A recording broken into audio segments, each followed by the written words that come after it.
I was about to say, just walked out of the store, but diamond rings don't do that. So, hey YouTubers, here I am with Marjorie. We're going to talk about a shoot we did a while back. This is called Photoshoot Therapy, by the way. And it's our way to just talk about how the shoot went and stuff like that. Cool. So I think we should maybe get into the actual history of what happened on that day. So I was looking through Model Mayhem, and all of a sudden I see this, oh, look at this girl, she's cool, and she lives in Quebec City in my town. Like 5 streets away? Yes, exactly, 5 streets away. But I did not know that at the time. So I contacted her, she was very nice, and little did I know. I'm just joking. So I phoned her up and we got in touch and we said, yeah, let's do a shoot. And I asked you to propose, I think, a couple of ideas. Mm-hmm. You were and still are into the whole flapper 1920s feel. She's really a big fan of that stuff. I like the vibe and I like that kind of, you can stay natural, you can stay neutral, but in a little more upscale way. That's the vibe I like. Yes, she likes that. So what did we do next? But both of us at that time were relatively inexperienced, I think. Kind of, yeah. Yeah, but actually no, you were more experienced than me as a model, but less experienced as a makeup artist, yes. Which you are now, by the way, and right there. Instagram, check it out. It's right there. But do you have, for example, any regrets about how the shoot went or stuff you might have done differently? I have no regrets, and I kind of wouldn't have did things differently because it's all part of the process. So I was a model and I was doing my own makeup. I was sometimes given makeup by makeup artists in collaboration, but generally I was doing it myself. So I wouldn't change it, but I can see how different it is now. The way I work, the way I approach project when I'm doing makeup on someone else, that's totally different. Because this was 2 years in the making. We're 2017. We did this shoot in 2015, guys, 2 years ago. And you have changed now. You've changed your discipline, basically. What are you doing now? Well, I'm doing more makeup for films, but also photography and a little bit of theaters. And I love doing male grooming because it has to be so natural. So it's an invisible makeup. It's a makeup, no makeup, but like... Makeup, no makeup. That's what they call it? Yeah, they call it on like beautiful 17 years old model. Yeah. But when you do it on a male, it has to be invisible and yet it has to be glowing of beauty. So it's really the same guy, just little details. You know, what I love about makeup is that you're really in a relationship with someone. You're so close to someone and you have to gain the trust of someone, and it touches all the insecurities of people too. So you have to be really comfortable with yourself to be working with someone else because you're so close and you will see everything about that face. Yeah, but it's funny you mention that because I think makeup artists and photographers, we have that in common, is that we reassure people. Yes. And what happens is we sometimes look at them and the first job we have is like, find the beauty.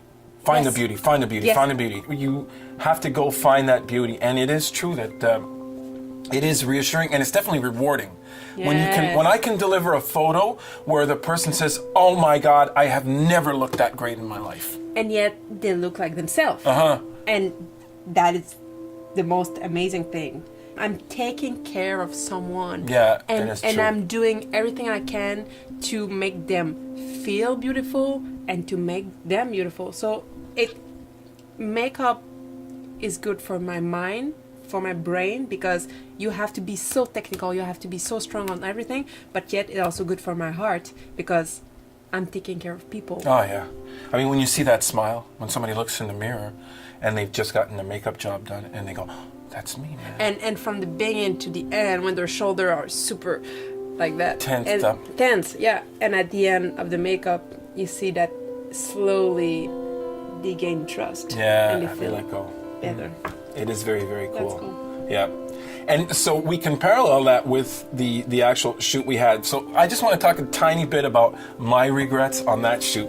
On that shoot, I wouldn't have relied so much. Like technically, I got to speak about what's called a speedlight flash. It's a little flash that is not great for those type of shoots. When you actually do a beauty shoot, I think it's always worth the money to actually buy a big ass real studio strobe. And I did buy one later on, and everything changed when I started using that strobe. I definitely would have done different angles, different shots. To this day, I also struggle with full body shots. I still struggle with them. I find them tough in the studio. But I have Stuff for models too, depending on your style. Yeah, and it's also a question of, I believe when you do a full body shot, you need a big studio. You cannot. I also have experience with bigger studios, and I realized that when I was working in the living room on that shoot, and I would have done that also differently. And so when I got to the actual photos at the end, I said, God, I have to deliver this stuff, and I'm not sure what to do. I was reassured because Marjo and I actually got together at a coffee shop and actually went through the shots, and she liked a lot of the shots I would not have delivered as well, which is another lesson I also learned, is that you got to give the model sometimes a chance to look at the shots, because there's stuff you look at and you go, bah, I wouldn't take that, and they look at it and go, I love that shot. So There's something as a model that makes you grow, is you will have certain picture that you love most about you, is the way you see yourself and what you love to see about yourself. It's a spiritual process to be a model, because you learn to see yourself differently, and you learn that the way you see yourself is not the perfect only way. And so sometimes it's fun to see pictures together and say, that one I would have loved it a little better, or to point the picture I like. But your choices aren't wrong. No. They're just not mine, but they are as good as mine. Oh, cool. Well, it's good to know. It's good to know, because I have literally delivered a full set of photos to a model, and they've said, I don't take this personally, but I don't like myself on any of them. It's a therapy, that part too. There we go. But anyways, so listen, what is great also, and that's what I want to talk about as well, and I'll leave a link below to another video I made about Marjo and Claudia, and it's about friendships that we make. Yeah. Yes, and that is cool, because Marjo and I have had a working relationship since then, and not only on modeling. We did another photo shoot where you were the model. Yeah.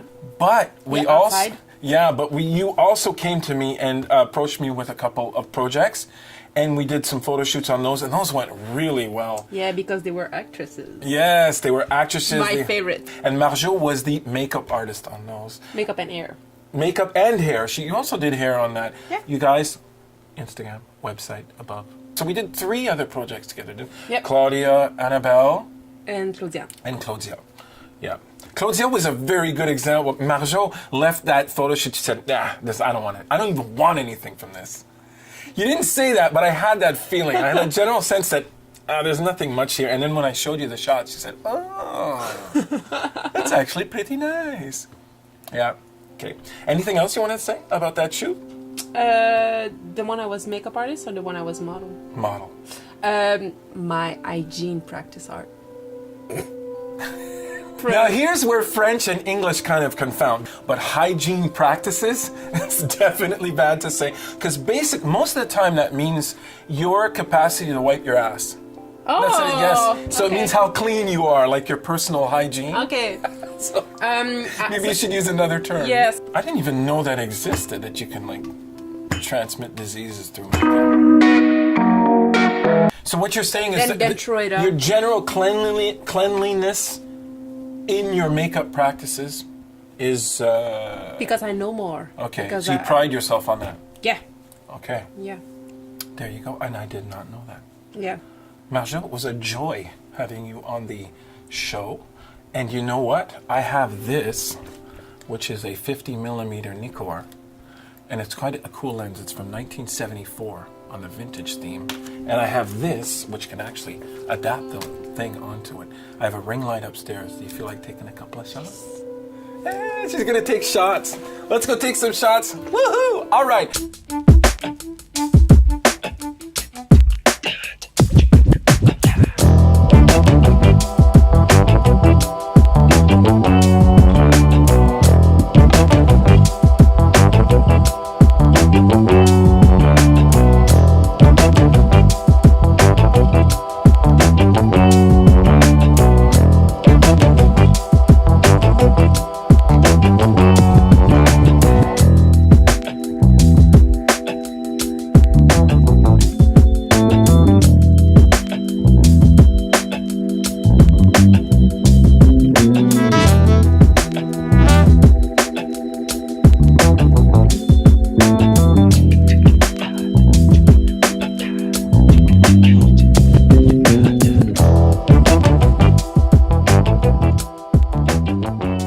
Marjo, you got to fill me in because I think you talked to me about this project about working with some more elderly models. I'm still interested in doing something. You can work on your portfolio. We can both work on our portfolios together. Thanks for being here. Thanks for telling. Pleasure. Yes, and remember, guys, as I said, if ever you're filming up in Quebec City, this is the girl to have because she's getting more and more experience. It's been almost 2 years now that you've been like a full-time actual makeup and hair. Full-time from last March. Okay, from last you March. feel that it's been so long, Yes, and yet... yes. I mean, she kicks ass. So, link to her website, her portfolio, her Instagram. It'll all be in the description below.